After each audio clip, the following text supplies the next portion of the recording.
Oh. This is Steve Downs, the voice of Master Chief, Spartan 117. Welcome to Quality Time, the KO Koala Entertainment Podcast.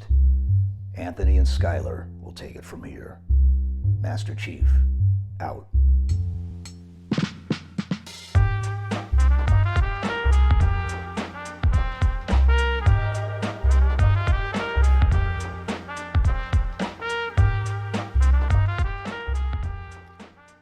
Hello and welcome to Quality Time, the KO Koala Entertainment Podcast. I'm Skylar Sokol.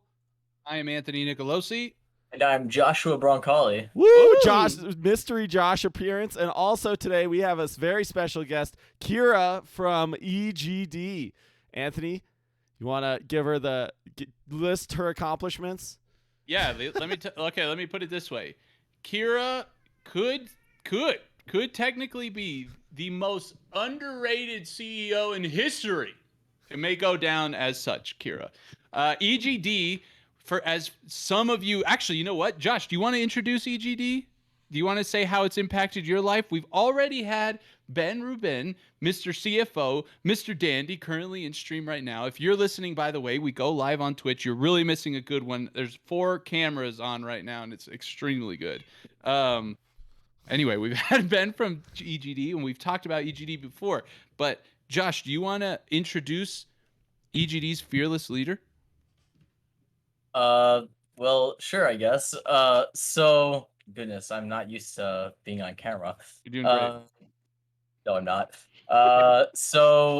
EGD is what would you call it? A program, organization. An organization that helps, collective, you could call it collective. Organization's a little more broad than collective. But yeah. So that helps connect students with resources that can help them kind of break into the games industry. So this here, I don't know if my hand is the wrong way, but wrong wrong way. direction. Over here on this side is Kyra, who is the CEO and founder of the EGDC. Who can definitely do a better job of explaining than I can. Sorry to put you on the spot, but yeah, Kyra, can you please introduce yourself to our community? And also, if you want to, your story, like kind of how you started, how EGD started, and that's why a long story. So I hope we do have ready. 90 minutes, but it's a long story. We're ready. I hope Josh's chicken nugget game is in there somewhere. Oh, it's not in the origin no. story, but it is a highlight of. But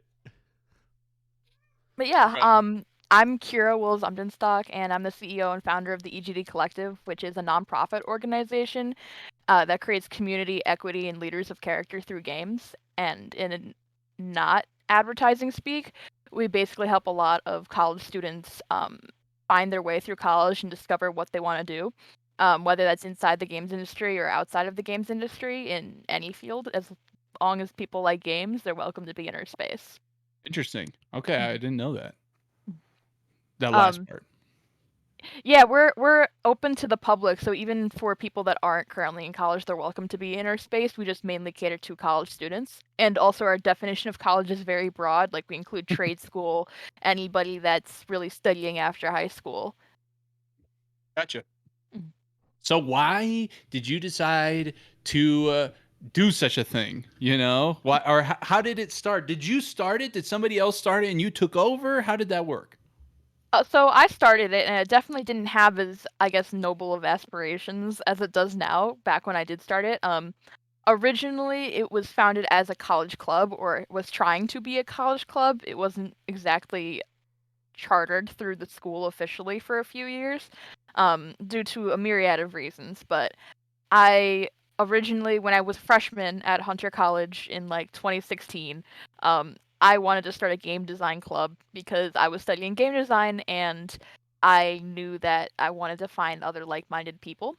And the only game-centric club that existed at the time was the Fighting Games Association.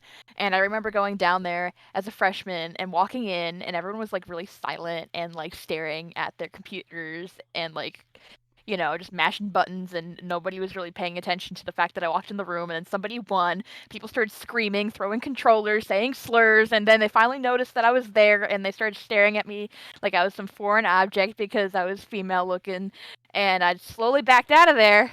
And I'm like, you know what? I'm gonna start my own club. It's gonna be not this. Whatever this is, it's gonna be not that. And um so while it was really just I guess a social club slash academic-ish club, it did have the vibe of welcoming everyone regardless of who they were and how they fit into the games industry or gaming.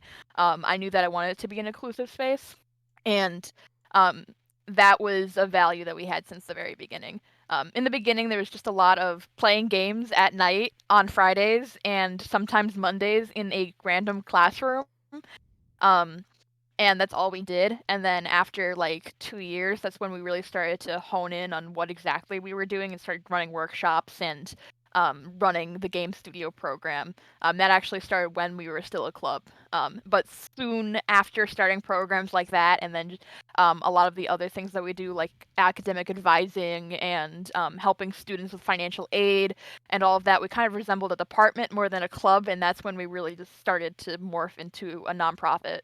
Um, so it was a 5-year journey, I would say, Now since that's we started crazy. 2015. If I can jump in there, stuff like financial aid is not sexy whatsoever. Like starting a game design club sounds fun, right? Like game design's fun.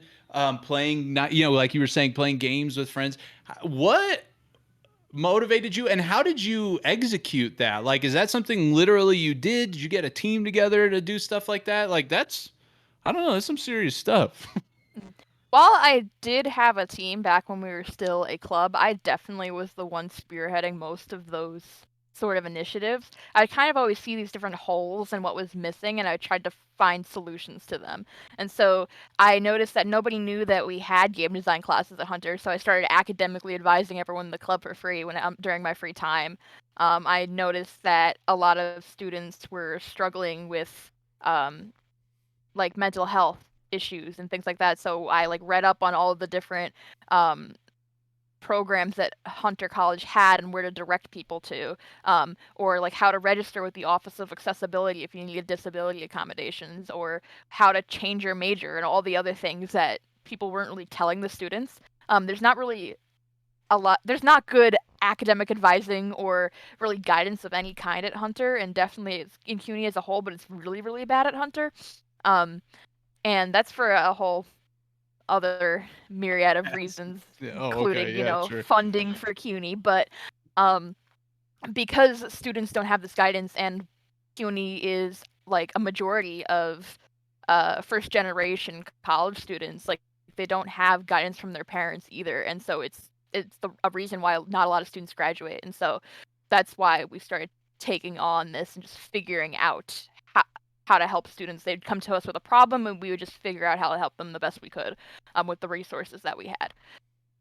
That's insanely amazing. I mean, just doing that work even for profit sounds unappealing. Like even more impressive that you did. Like seriously, that's amazing. I think Anthony, we'll get some into. people enjoy helping others.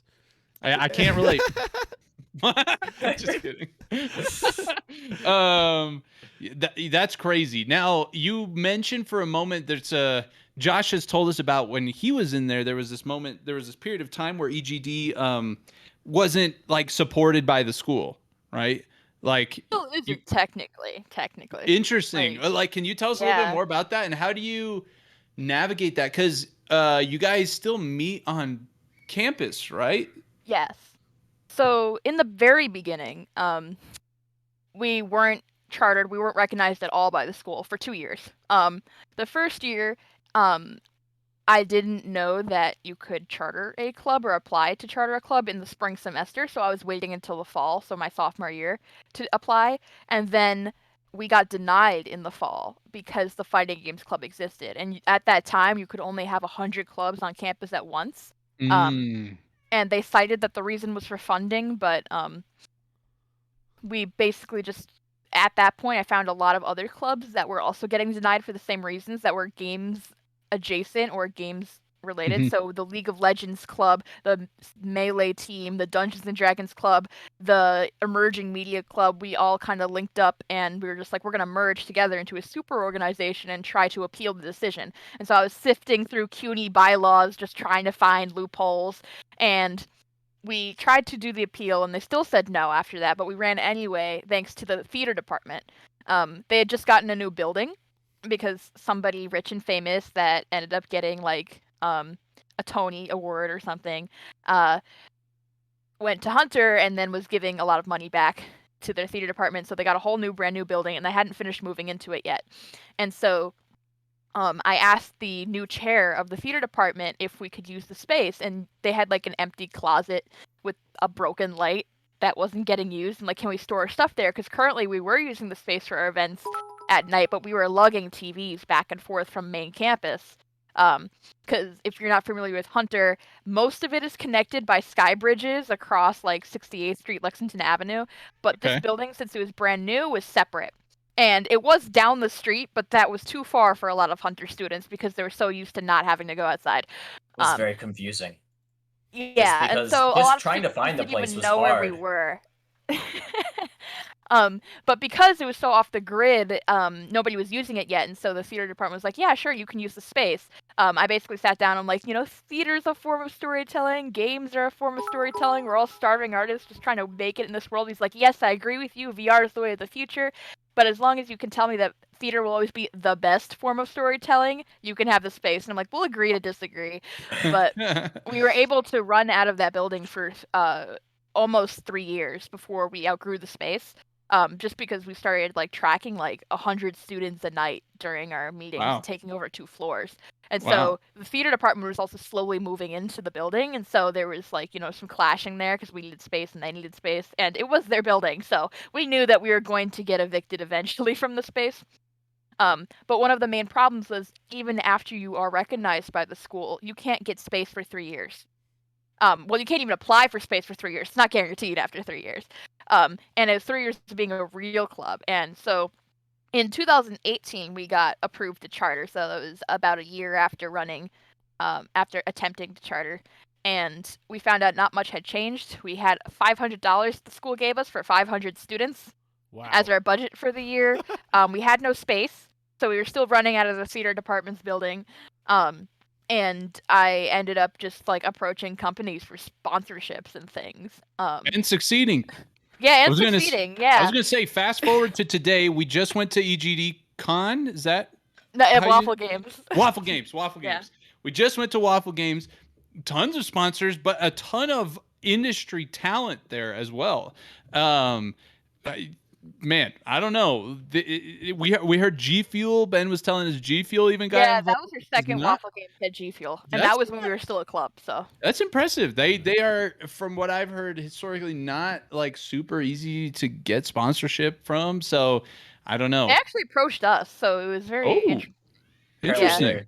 They're very They're based on particular. Long Island, so it did help that they're local. Oh, that makes sense. Interesting. Yeah. So when's the EGD G Fuel flavor coming out? I know. And what would it taste like? Yeah, that's true. What would We've the gone. EGD I feel like we've flavor gone through taste every like? energy drink. Like, we've had like Coke Energy, we've had Game Fuel, G Fuel. Like, they all have. The target been around market's us. trapped right there in the conference room. It's easy pickings. They got a sponsorship opportunity. What would an EGD G Fuel taste like? What would the flavor be? It's up to you. I don't know. It feels like it would be wrong to say chicken nuggets, but that is. Oh, it's our that's main what it's food gonna that's be. around here. Wow, that sounds awful. Yeah, even before the chicken nugget dating sim that was made, like, So chicken nuggets were a meme for the longest time in the space. And let's still not are, let I Josh. guess. Let's not let Josh escape from that one. What was your story specifically with Josh? Because Kyra told me she's got some stories about Mr. Broncoli. Josh stories. And no, no. I don't even really super remember the chicken nugget sim story good enough from when Ben said it. So feel free to say that one. So yeah, no, gosh. I Josh came in towards like the end of our second year, so like it was the first year that we had been attempting to charter, and we were running out of the theater department building.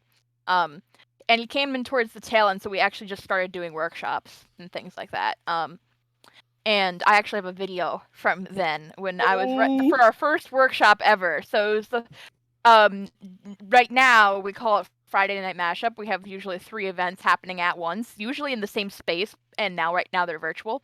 And our very first one, I was running an intro to game design theory type workshop, and we were doing like magic circle and rules and all of that good stuff. And I have them make/play a game of dodgeball generally in it, because like if you remember back to a lot of childhood games, you're usually making up a lot of rules on the spot, and so I basically gave them a free-for-all with the dodgeballs, and I'm just like, you come up with your own rules, and they were making it up as they were playing, like, okay, here's a line here, if you sit in the chair, you're like, immune to getting hit, and people were like doing all these crazy barriers, and then you just see Josh hopping around inside a cardboard box using it as a shield, and I have it on video. Yeah. Oh we'll my have gosh. To get that from you for a future Anthony Instagram meme. Oh, that is perfect. But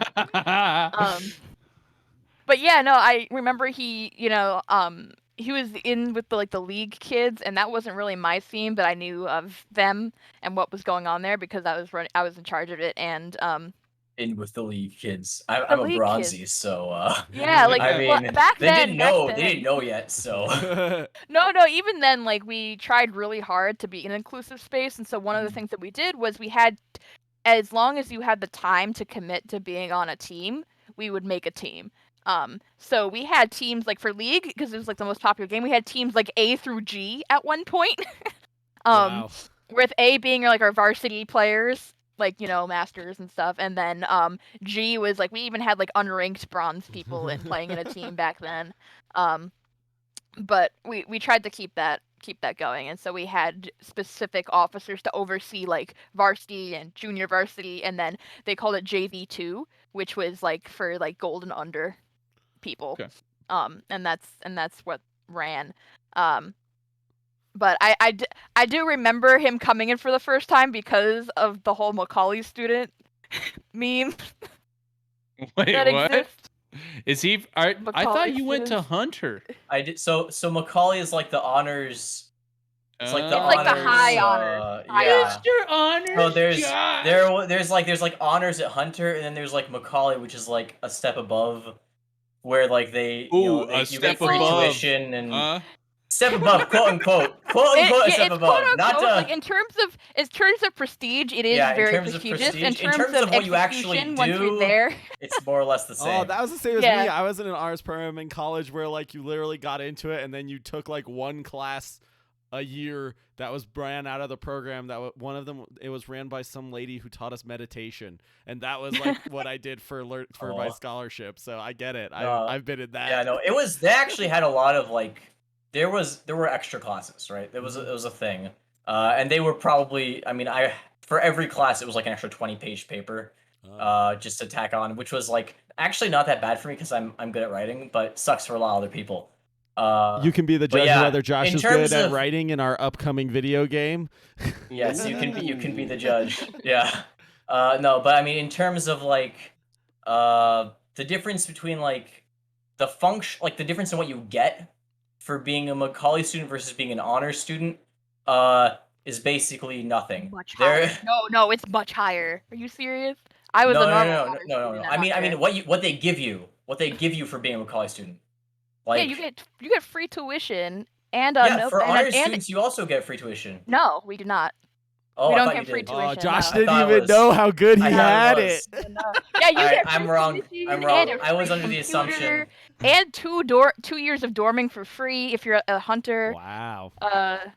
Damn. Yeah. I'm surprised because I thought the honor students also, but no. I guess I was wrong. So yeah, Broncoli over here. We get like $1,000 a semester.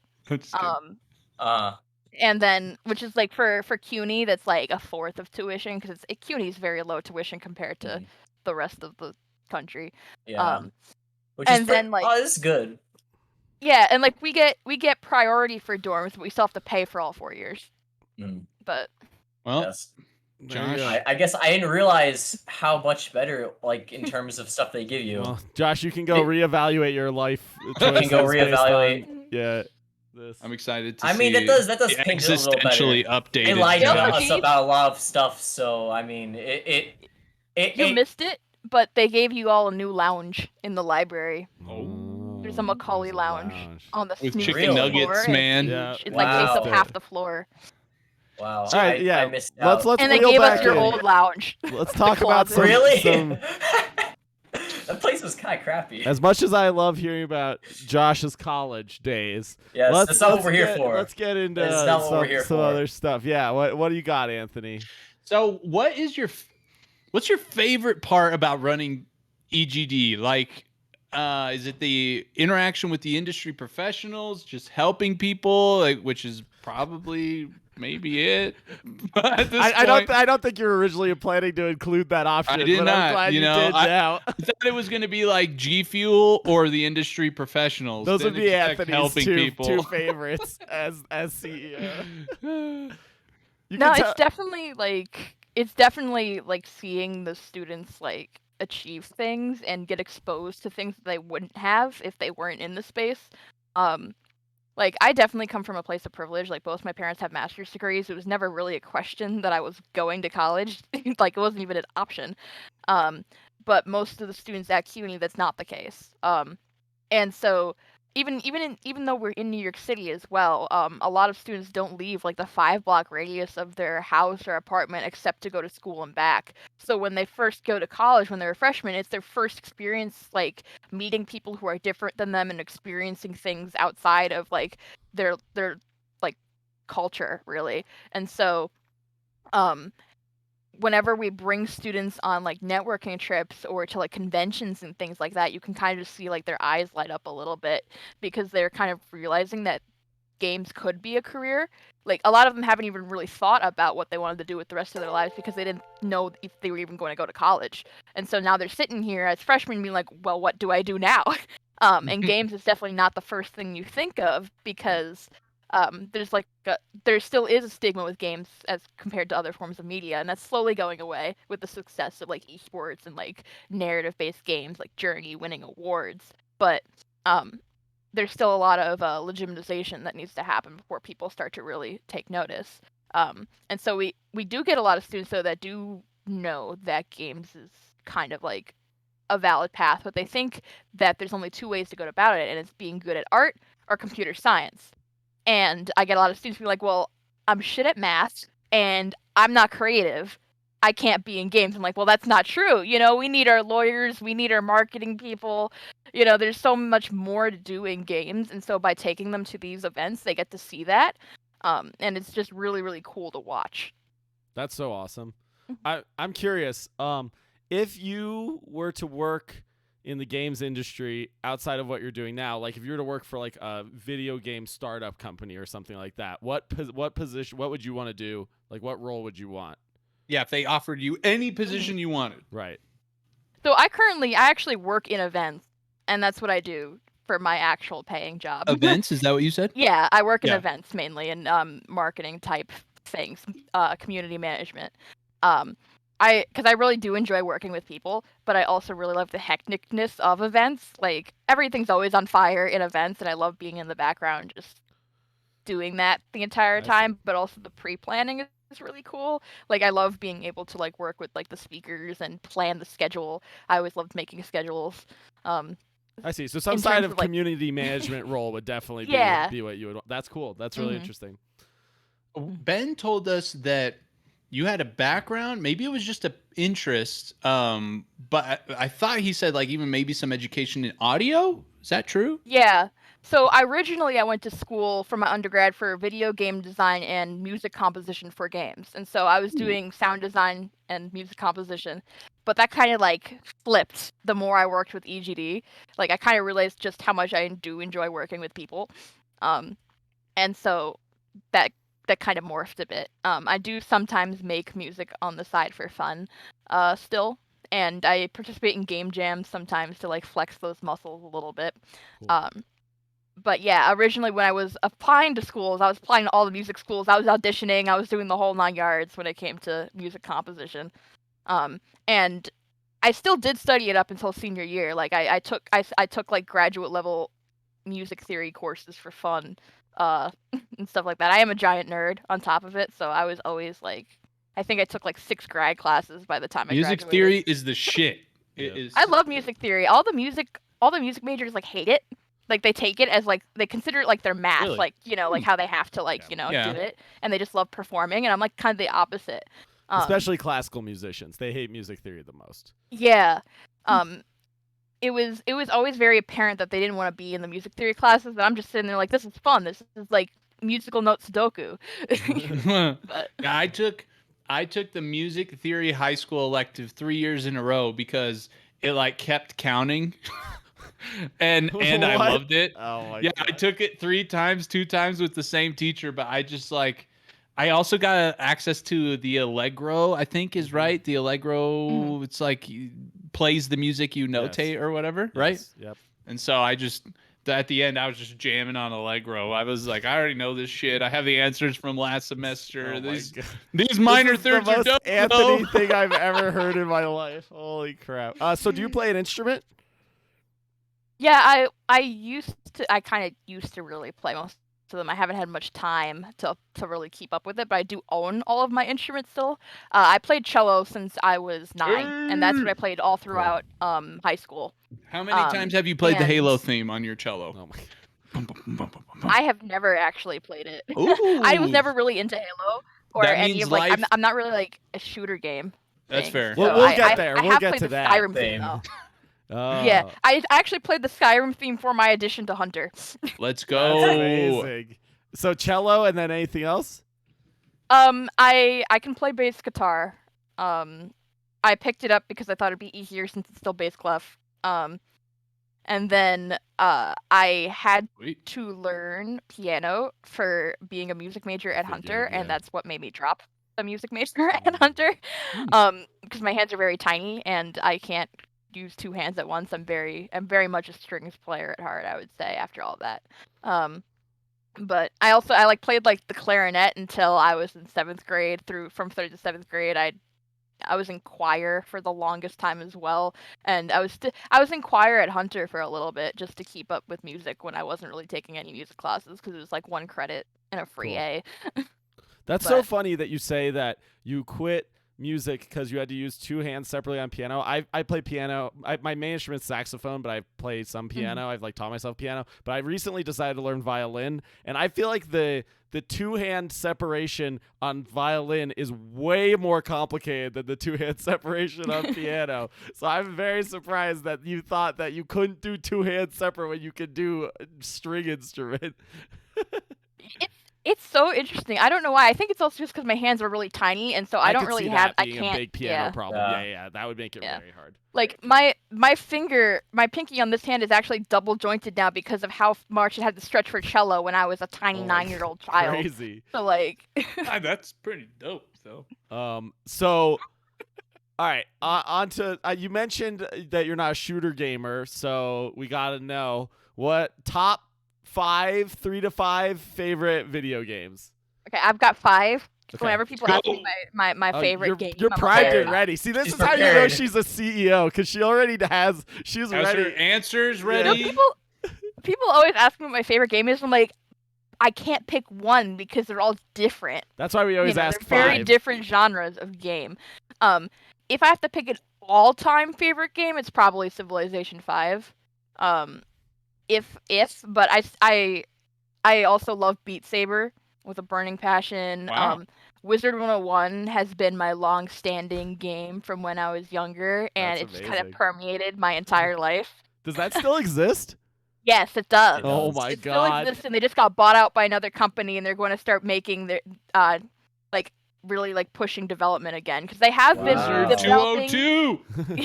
They have been developing like they add like a new world, like once every year or two, which is a pretty I would say fast development for an MMO still, but now since they just got bought out, they're like we're gonna focus mainly on the MMOs because they started foraying into like mobile games for a bit, and now the new company's like, we're ditching that, so they're gonna put all the resources into that. So it Crazy. should be interesting. So we got Civilization 5, we got Beat Saber, we got Wizard 101. Elder Scrolls Online. Okay. I love. What'd you love think that of game. the announcement of like the update or whatever that's coming? I didn't yesterday? I didn't actually get to see. Oh. I didn't get to see the update because yesterday was my dad's birthday. Ah, okay. Happy birthday to him. I was out. So you're behind and- on the E3 news. Yeah, I know. I Ben told me there was nothing interesting that had happened there, so I believed him. But I'll have to go You check. didn't There's know that some stuff. There's There's some a couple stuff. things. That was interesting for me, like, because Yeah. I don't. That's the only like Bethesda, like, IP that Thing I you care care about. about? Really, is Yeah, Elder Scrolls. sure. So, I never really got into Fallout, even though I know I'd probably like it because I do like open world and simmy type things. I see. But- What about Starfield? Come on. I actually never got into sci-fi as like a genre. I don't know Mm. why, but it just has never really vibed with me. I've always been a fantasy type of person, which is Okay. like why I Respectable. really liked Elder Scrolls. Like elves I love elves. Elves, Elves. especially the Lord of the Ring elves, are quite badass. Okay. So that's 4. Yeah, What's was there number one 5? more? So it's always dear to my heart. It's Battle Block Theater. Oh, that game's amazing. Yeah. I I actually love haven't that heard game. that one. Like it's the platformer that was made by the same people as Castle Crashers. Mm-hmm. Oh, okay. Yeah. Narrated by Stamper. Yeah, we used to at high school. We used to watch the cutscenes just all next to each other They're as like a very movie funny. because of how funny they were. Yeah. But I really loved that game, and it kind of like defined the high school experience for my friend group. And I loved that like the whale that was in the game in the mini game. Uh-huh. Yeah, the golden whale and like poops golden money or something like that because that was. But That's I ended up getting right. it on like custom Converse that I still own. Hey. What? That's amazing. Because I loved it so much. Awesome. It was you interesting. considered- Like I have it. No, go ahead. It's interesting. Oh, I was gonna say it has like the bass clef and like musical notes and a staff and the golden whale. Wait, like, do you have them? Can you get them and show I us? do actually. I'll- They might be up here. Hold on. If they're up here, I want to see them. I was Let's going to see- ask her let's if look. she's considered taking a Let's see. picture of it and selling it as an NFT. Oh my god. Because No. it- This is an it sounds NFT like free there's some podcast. potential over NFT there. free podcast. No NFTs. No. They're Yeah. a little old and dirty because I've had them since I was 15. But Ooh, Wow. that's the best kind. Look Oh, at shit! that. Those are actually pretty sick. Yeah. Yeah. That's And then actually they have that's the- nice. the That's a whale. good design. Oh yeah. That's Those are amazing. solid. Awesome. If you're listening to the audio of the stream, sorry you can't see those, but check it out on YouTube. So anyway, Yes. so those are your 5 favorite games. Now, to ask you a question you probably don't have the answer ready for, I'm also curious what your top games, what you think the best games are from a design perspective. Do you have like ooh, any games you don't have, this doesn't have to be 5, just any games you really think are amazingly well designed? It could be one of your favorites, but and if so, why do you like the design so much? I think I'm gonna take this question a little more liberally and go into like audio design and That's fine. Sound like Totally Ooh, music. fine. I'm so I've fucking always- interested in this answer. I've I always love that loved shit. Journey. Oh. And I've Anthony done hasn't a played lot it of yet. I'm Yeah. watching enough Vidocs to respect like the shit out of out of it. I've done like a lot of research into like the audio design of that game, especially for like my classwork and things like that. And I always thought how interesting it was that the sound designer and composer worked so closely together to make sure everything vibed. But there was a lot of I guess like when you would approach something like the stingers when you go and approach an object and like the audio gets triggered, how like seamlessly it would overlay over the actual score and things like that. And I really love interactivity in music. I do a lot of like nerd studying on ludomusicology, which is like the study of video game music. It's got a whole like they got conventions and the whole 9 yards and like academia for it. But they go into like really like deep questions about like is the player also a composer because they control where the character goes and how that triggers the music and all those kind of questions. And so Interesting. I've always really loved Journey in that way, and also because the cello solos, I'm a little bit biased. Because it has You would love Halo. Wintry was inspired by Halo. yeah, I know. I just haven't like. Yeah, no, but that's awesome. That's awesome. Like Matt I takes said, I every have opportunity to talk about Halo. no. I'm just saying the cellos are all over the fucking place on Halo. And the composer of Halo wrote. There's this part in Halo, it's like or whatever, and he intentionally wrote it so that the cello player has to like sloppily get to the octaves or some shit, so it sounds kind of fucked up. Like he intentionally did it, and he got pissed as fuck when he heard the anniversary version where it was 2 cellos. He was like, "That's not how you do it." He's like, "You gotta get sloppy, whatever." That's amazing. Have you played the Pathless? Not. Yeah, that's the got new some bitchin' music. Wintry composed game. The most recent one he composed for. I played it recently. It was the music is amazing in that game. I think you would probably like it if you like the Journey music. Never played the game, but I listened to the Anthony soundtrack so much after of the Skylar music, sent it yeah. to me. Yep, it's good. It's really good. Yeah, go ahead, Anthony. Do you have another one? I'm just interested now because you said that. Another game specifically on the audio or music front that like you love. Yes. I've always loved the Skyrim theme and like I guess Elder Scrolls in general. I've loved the main theme, and that was the piece that made me want to become a composer for music, because I was like, it was kind of like that turning point in music composition history for video games, and where you had like this giant orchestra in a game, and up until that point it was a lot smaller, I guess. Like you couldn't really see the potential. Though I do have mixed feelings about it now, thanks to all the news that came out about, Jeremy Soule. But I still really, really enjoy that theme. And I'm interested into hearing what they're gonna do with Elder Scrolls 6, since they have a new composer for that now. Well, we can tell you confidently that there was no Elder Scrolls 6 information at E3. So. Yeah, I heard that much. There never will be. It's never coming out. Yikes. Right on. I'm sorry. Did I interrupt the question you asked, Skylar? I don't think so, I was right? just gonna think. I mean, I can move on to. You have an agenda that I assume I just interrupt it. So no, I on this note, like for me personally, I feel like a lot of the arts. When I say arts, I'm really specifically thinking about music, photography, drawing and painting, and music, like creation, composing, composition. Get to there. They have this. Eventually, you get to this point where you move beyond the theory or whatever, and you sort of just need to do the work, and you need to put things together, and it gets it's almost like borderline tedious. And if you don't love that process, it can be really hard to like persevere in that field, if that makes sense. And I felt that way in all of these musics, like the one I maybe got deepest on. But is that what turned you off from continuing to pursue composing music, or you just realized how much you love helping people and that it was so much more than how much you already loved music? It was mainly just how much I enjoyed working with people. Okay. In general. And while game design is a collaborative process, there is a lot of sitting behind a computer and not really talking to people. And I just kind of love the stop go and, I guess, chaoticness of events.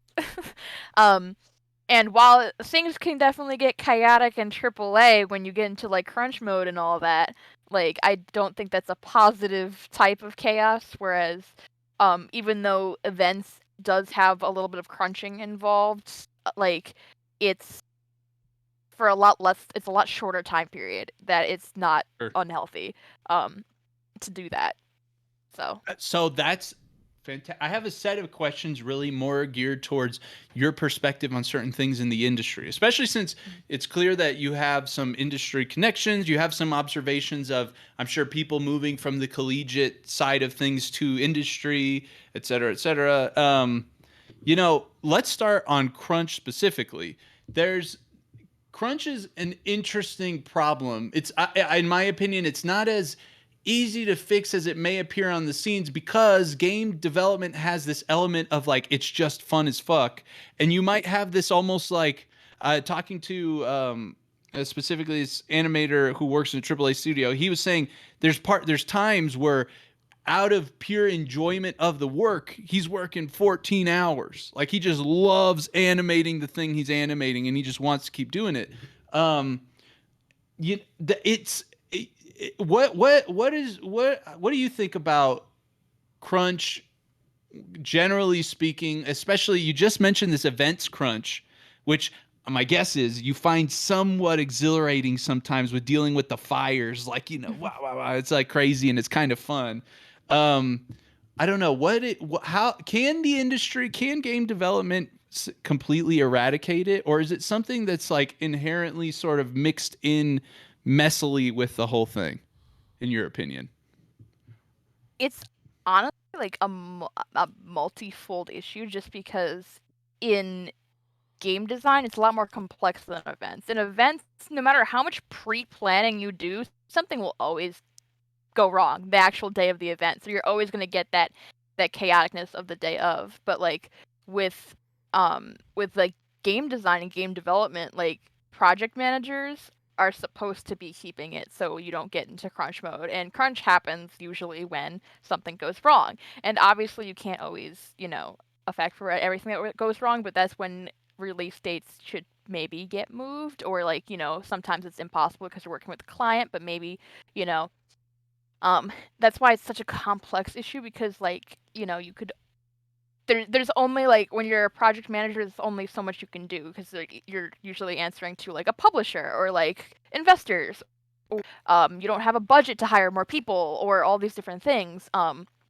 and it can get really complicated. And that's why we need worker protections, and that's why I'm very pro union for the games industry, because due to the nature of games, there needs to be regulation in order to protect the workers, or else it's never going to get fixed, because at the end of the day, the bottom line is going to be the money of the investors, because that's just how it is.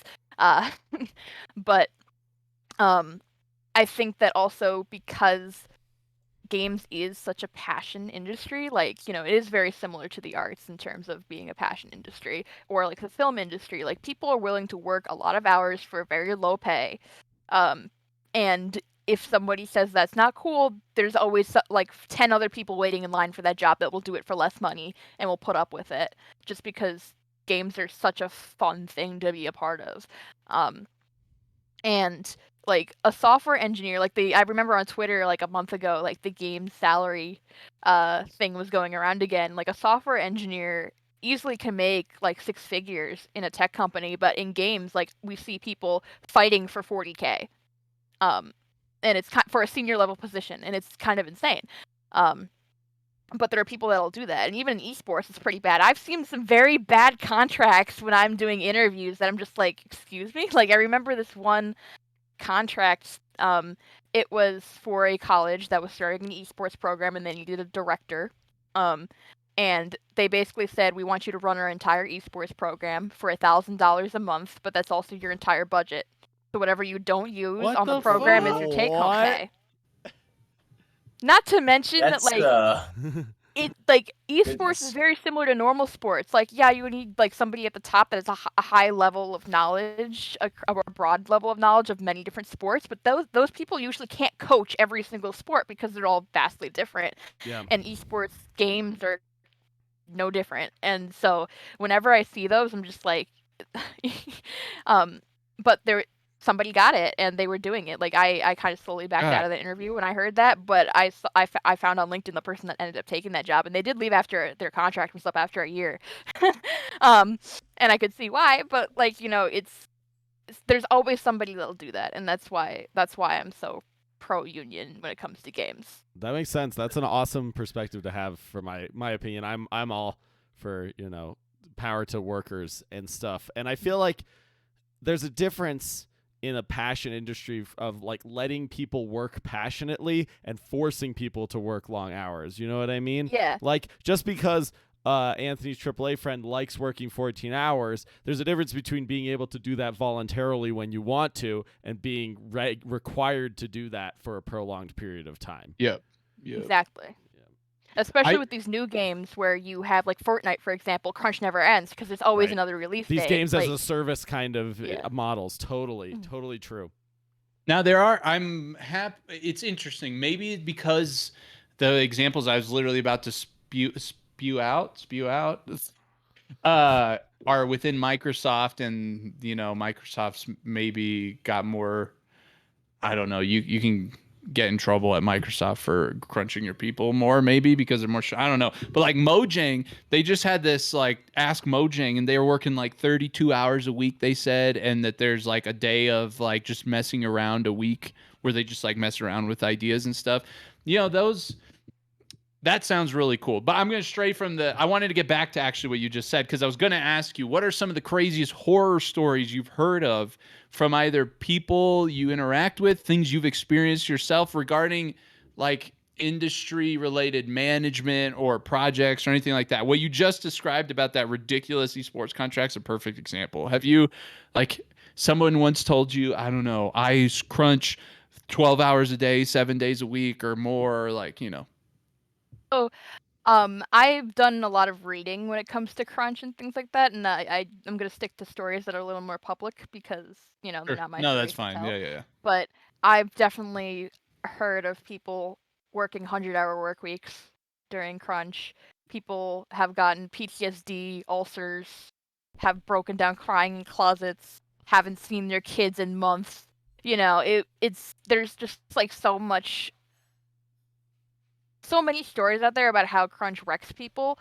And yet the fact that it still's like, I think the stat's like 46% of developers still crunch is kind of insane. But mostly every major studio will do this, and it's great that there are studios that are committing to not doing this anymore. And unless there is a union, it's not going to change unless other people decide, you know what, I'm not going to work for a company that crunches.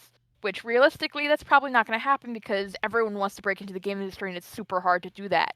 Because even if you do everything right, you might still never make it in games because there's so many people that are just vying for a limited amount of positions.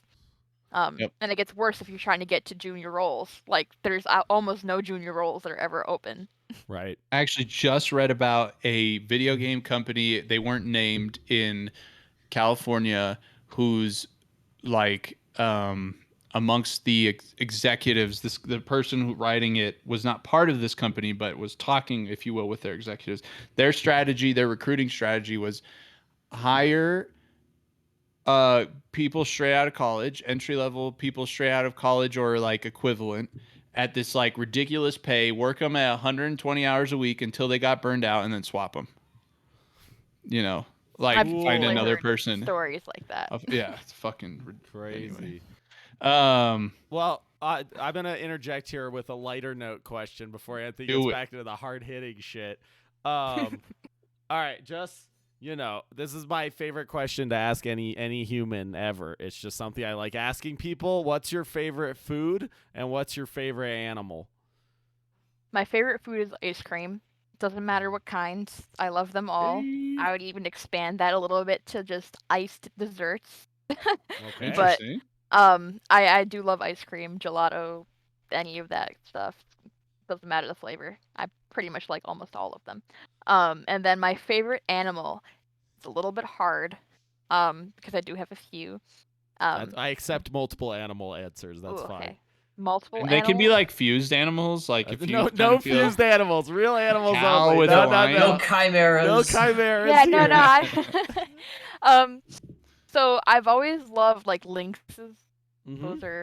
Those are one of cool. them up there, and then otters and turtles. Mm, Turtles have always been a Turtle. hit with me. these are good King answers. turtle. These are good I- answers. Probably have to say, like, it's not like one of my favorite animals, but I have to put it on the list just because, like, I've been around them for so long, as horses. Like, when I was Okay. younger, I was definitely a horse girl. I would say, you know. But Did you have a horse? no, I didn't. But I did do equestrian for most of my childhood. Sweet. I would take lessons. I do, the jumping and the whole 9 yards, and I did participate in a show once, and then I'm like decided like, that's not for me. I like doing it for fun and not competitively. And That's cool. I hadn't done it in like 5 years, 3 years, yeah, 5 years regularly, and then 3 years ago was the last time I had done it until very recently. I had started doing it again just to get some exercise from the quarantine, and picking up a little bit because I did miss it a lot, but it is a very expensive sport, so It is the golf of animal sports. That's awesome. That's really cool. Those are good animal answers. I appreciate those. All right, Anthony, back to the hard-hitting stuff. Go ahead. Yeah, so we talked about we talked about the bad, like some of the bad things you have, and maybe we can even talk more about it. But where are spots in the gaming industry that you see improvement happening? You know, and this can be like, generally speaking, the things that we hear about and stuff in like that are bad are the worker conditions. There's some like ethical diversity issues, like, you know, there's all the recent riot crap and all that stuff. Where do you see improvement happening? Do you see improvement happening? Do you think like it's just getting fucking worse all the time? Like, it's definitely getting better. okay. There's a long way to go still, but it is getting better. It's a lot better from what I've heard from more veteran people in the industry. Like I've heard from older developers that used to be like the only person of color in the room, and now there's more than one. And so while it's still There's not two. great, yeah, yeah, well, it's still not great. You know, it is getting better, and I think it's because games are becoming more mainstream. Like the badness of the industry is making mainstream news outlets now, and Right. Right. colleges are now making programs to go into game development or esports management, and because this a pipeline is now starting to exist, it's becoming more and more of a mature industry, and game development has been going there for a bit now, because like I remember like it was like 2008 was like really when they started taking off a little bit, and esports is now starting. There's only a handful of esports management programs that exist, but the esports is still very much a wild wild west industry. I mean, one of the big reasons we decided not to go the publisher / investor route is because it is so freaking wild west, you know, in the games industry. It's some of the things you hear about, especially on like the project management front, like you mentioned, you know, I don't know. We've talked about it before. I'm like, what the fuck are they doing? Like, this is like over in the software industry where we work, you know, there's strategies for this. There's things you can do in it. It really smells a lot of times like they just don't care to fix it. You know what I mean? Not that they can't somehow. It's that they don't care to. But it's good to hear that you think that at least a little bit it's improving. In my opinion, I agree with what you're saying. The protection of workers, unions, and stuff like that is I think is also necessary. Somebody's always going to be taking advantage of that shit. And as the markets, especially like with cloud and stuff, continue, you're going to start being able to see like we talk workstation, PC console level experiences on, you know, all over the place. It's not just going to be your match 3s and your Clash of Clans on mobile, which means going to be more people trying to make games and cash in and whatever. And this kind of shit's going to keep happening. Like as long as the opportunity's there for money, it always keep happening, but protections definitely need to be in place. I also think it's a lot better because a lot more people in the industry are willing to speak out about these conditions. Mm-hmm. Like and back have the ability to, maybe, right? back in the day, like you can still still to this day you say, you know, if you breathe the word union, you can get blacklisted. But a lot more people have been speaking out and still have been able to work in the games industry, and by people seeing that, you know, it will make people feel more comfortable coming forward with their stories. Like a lot of the Telltale devs spoke out about what happened, and a lot of them did get reemployed somewhere else. And so by seeing that happen, people will feel more comfortable. Yeah, I also think a lot of studios are way more willing to like when they like, you know, do something for diversity or whatever, or add an option for your character to be female, and people like get upset about it. A lot more studios are now like just like hitting back and just be like, this is stupid, don't talk about that. Like, there's no reason to be upset about this. Whereas before, I felt like a lot of studios would just take that feedback and they wouldn't really shut it down. That kind of reaction. I feel like a lot more studios are shutting that kind of negative feedback down now.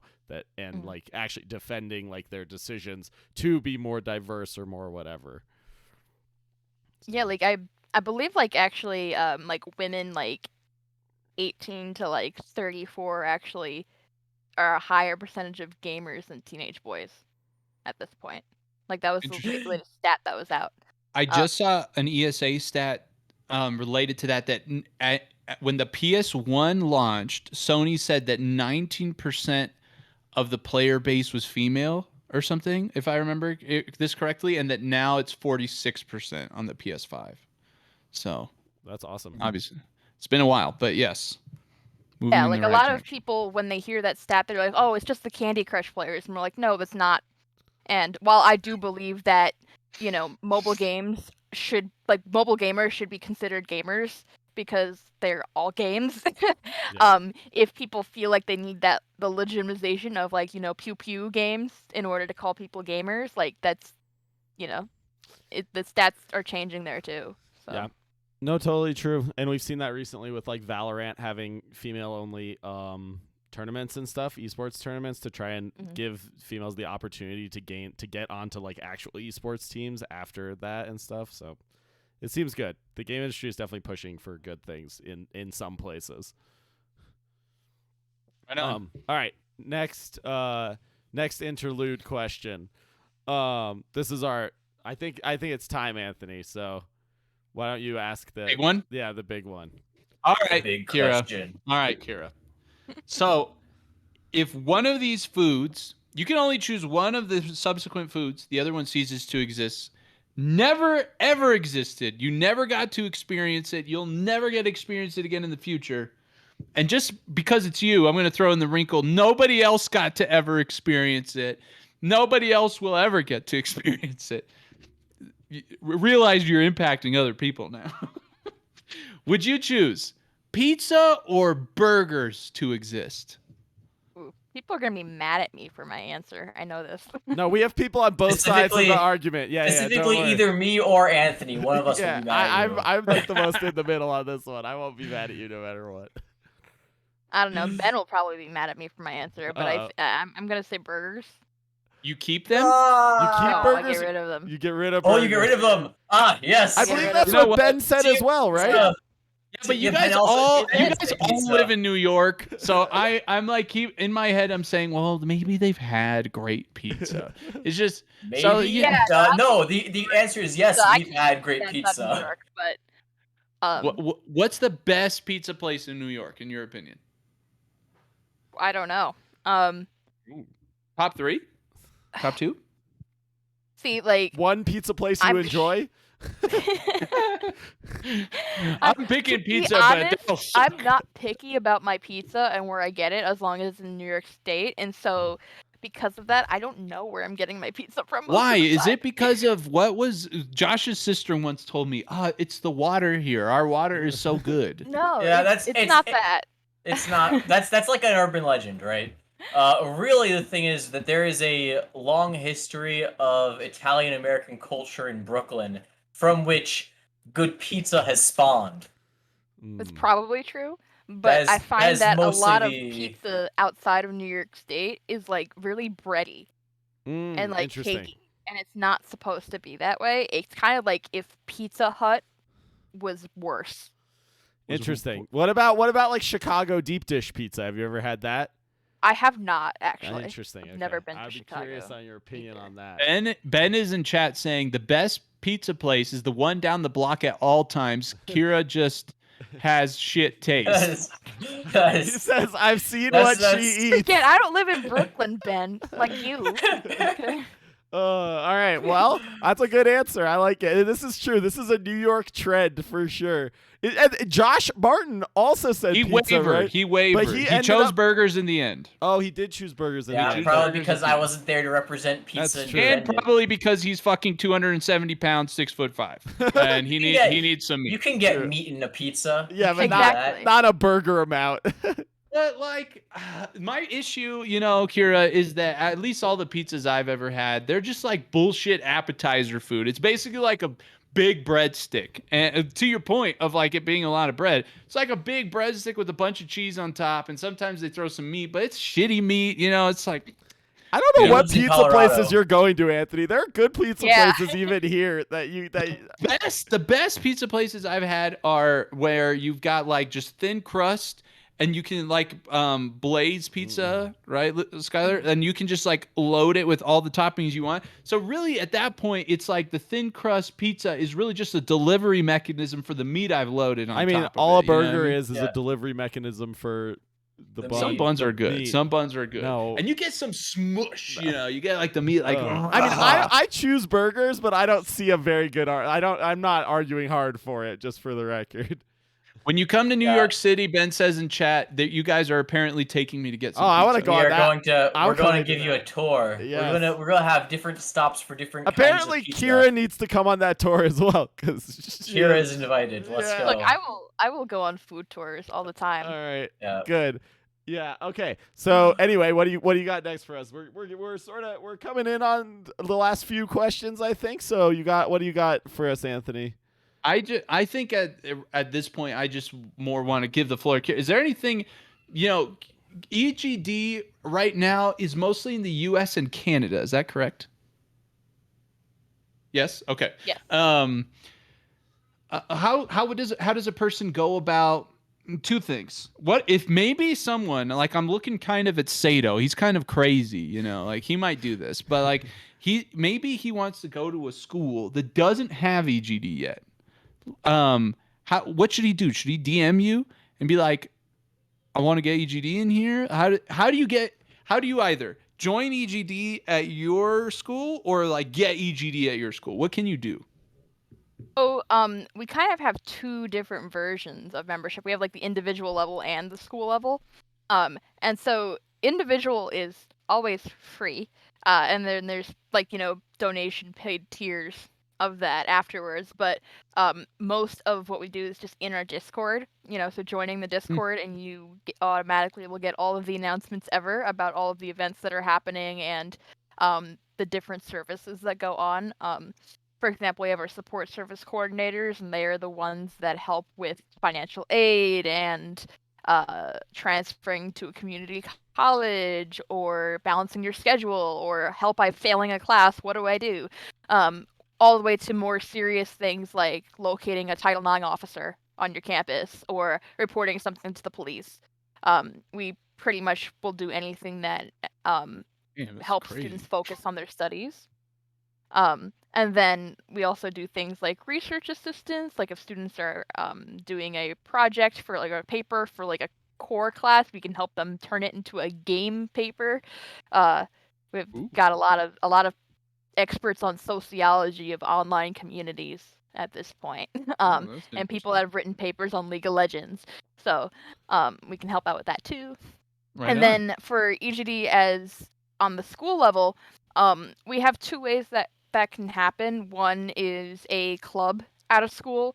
Can be like we want to bring EGD to our school, and they can either, if they have a budget, they can donate money to that, or they can volunteer with us and get all of the benefits for free. We ask people to donate 5 hours a week of their time just to help us keep the place running, and it provides EGD services to every single enrolled student on their campus. So not just their club students, anybody that is there. I mean, we have so many, like our demographic skews young, and we have tons of people all the time asking us about game dev related stuff who are curious about getting into it, like as their career or whatever. EGD, I hope all of you little kids, I'm just kidding, to our chat, are listening, because EGD, it's seriously, I'm so proud of you, Josh, for having sought it out and going into it. Like that seems such like the fucking upon strat. it, like kind of by accident, It was Classic. like Classic Josh. I was just stumbling. looking for people to play League with, and I just like found this group of people. I mean, I was really impressed by the level of industry knowledge at Waffle Games. You know, like that was not, I don't know. There was some crazy like amount of experience there. That's not just like some casual we got, like, I don't know, somebody who 10 years used to got, work like, in one games, guy you know. who worked in games one time. Yeah. Yes. No, that was some awesome stuff. In fact, some of the people we've reached out to will be coming onto the podcast because we met them through Waffle Games. Yeah, So that Anthony connected with. Yeah. that's EGD is, I don't know. I was really impressed with how legit it is. And really, Kyra, especially after the story, which is more or less just came out of the generosity of your heart. I know it didn't come out of Ben's heart. You can tell Ben's the marketing guy. You know? He's the finance guy. I'm like, it's legitimately impressive. Like, huge accolades to like you guys and the entire like team. I just, as Master Chief once said, I think you guys are just getting started. You know, there's so much more to come. Maybe one day Kale Koala can like be a helpful sponsor or something when we actually make money. Yeah. we make very negative money right now. We can't help. We are running at a loss right now. So thank you so much, Kyra, for coming on. Yeah. Where can people find? Oh, you have one more? I want the last wrap up question. Do it. What is your favorite gaming memory? Okay, so like ever in your life, any game for whatever reason. Oof, that's hard. I wish I had this one ahead of time so I could prepare and think. We're not about getting to think in advance. Oh, Ben's in chat, by the way, saying he's going to send us interns one day. Great. Oh, down. Paid interns only. But not if they're like Josh. Yeah, no Joshes, please. They have to be like Kyra, okay? Excuse me? Just kidding. We love Josh. Our game would be so much less far along if we hadn't brought Josh on. Has got some talents. He's made more than more meets progress the eye. on the game recently than either Anthony or I have. So yeah. But you guys have been doing other stuff. Yeah. Don't sell yourself short, Josh. It's okay. You're doing great, man. No, Josh. Yeah, Josh. It's Kyra taught you well. Did we stall long enough for you to come up with your answer, Kyra? Not really, but I'll just throw one out there. Yeah, just I throw guess one I'm out not there. sure if this is the story, but it is a story. That's okay. So I remember so the game that made me want to become a game designer in general before I got into music and all of that was Wizard 101 because I had played it for so long.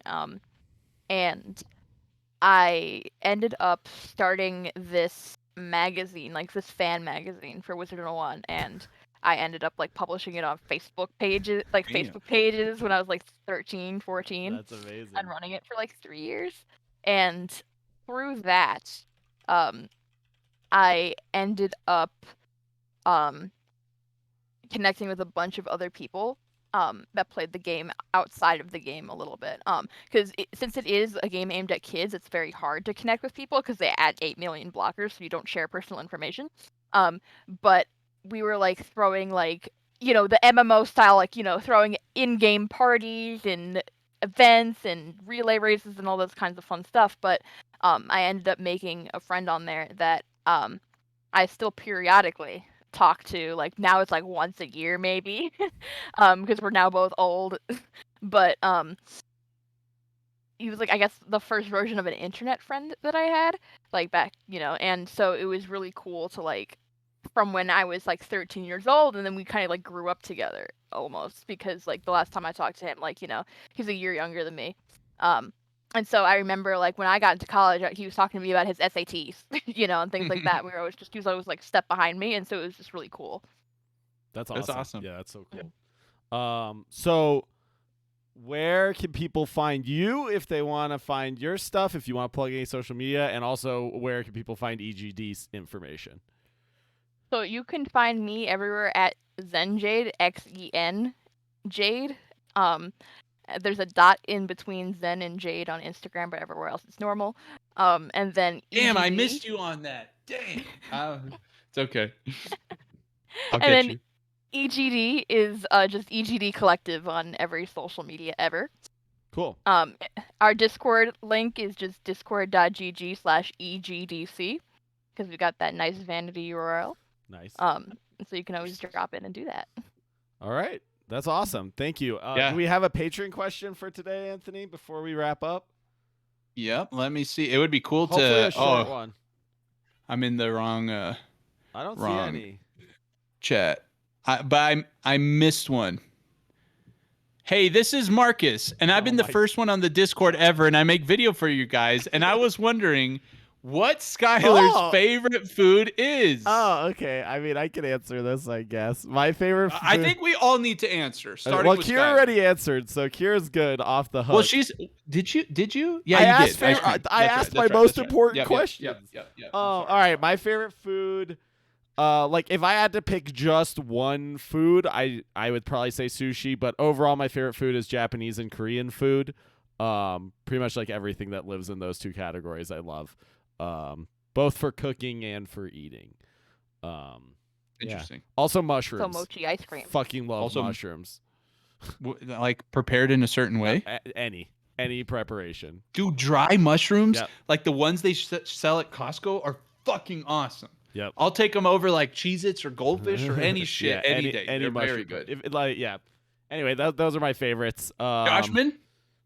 I'm sorry, Skylar. I thought you were done. I'm done. I'm basically all I will say is if anyone wants to ever talk about food, just hit me up. I love food. If you are not seeing Skylar's food posts in the food channel, you are missing out. Skylar, I made fried rice at 2:30 a.m. on Saturday. It was the latest I've more ever importantly, cooked. it looked fucking good. One time we stayed with these friends in California. They were from either Japan. Oh, I think they were from Japan, and they would make fried rice for breakfast. Oh, that was so fucking good, dude. I ate it like every breakfast. All right, Anthony, favorite food, go. All right, Josh, favorite food, go. If we're talking like the overall like type of food, I guess Italian food. Okay, and what specifically? Go with something specific. Spaghetti. It's hard to pick something specific. Josh's mom makes some fucking fire food. She makes some good stuff.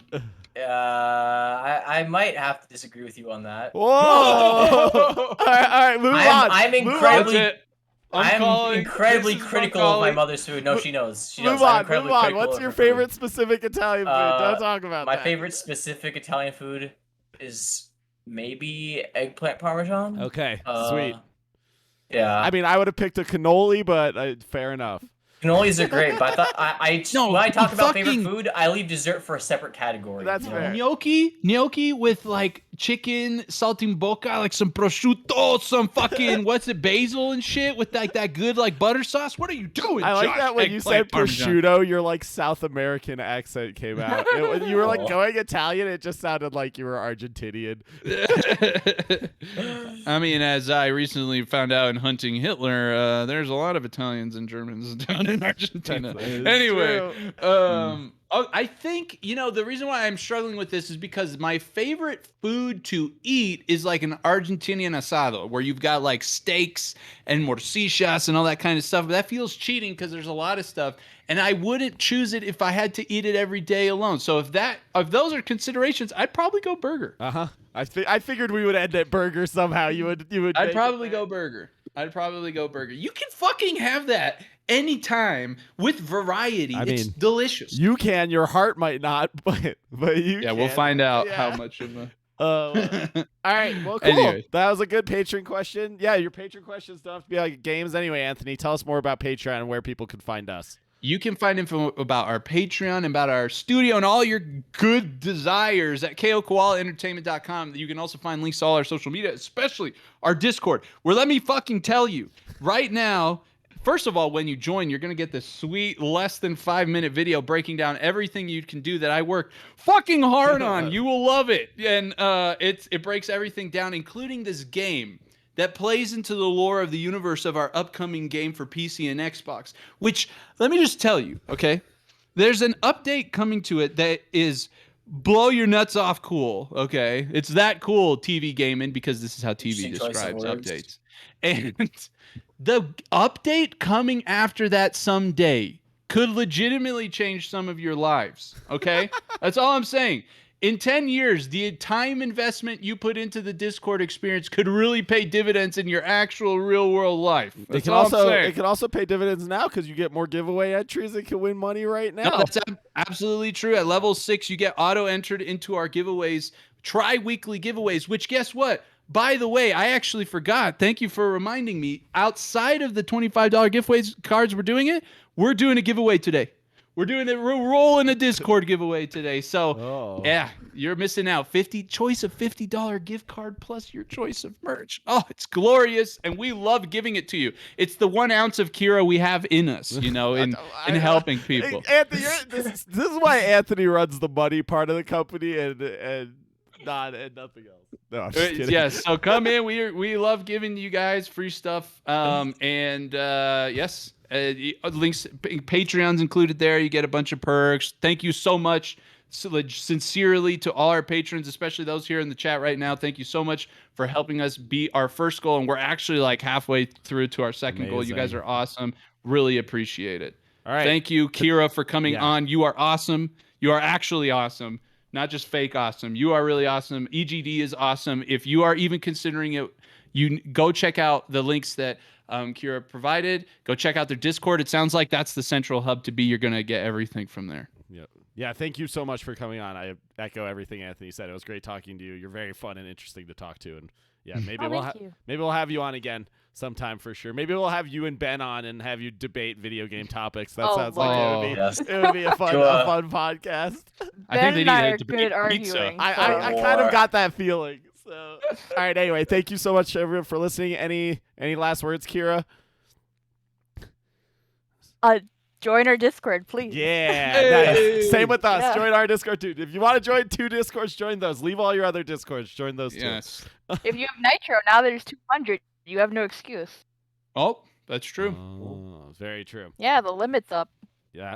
All right. It's free right now. So. Ooh. All right. Thanks everyone for listening. Talk to you later. Goodbye. Bye.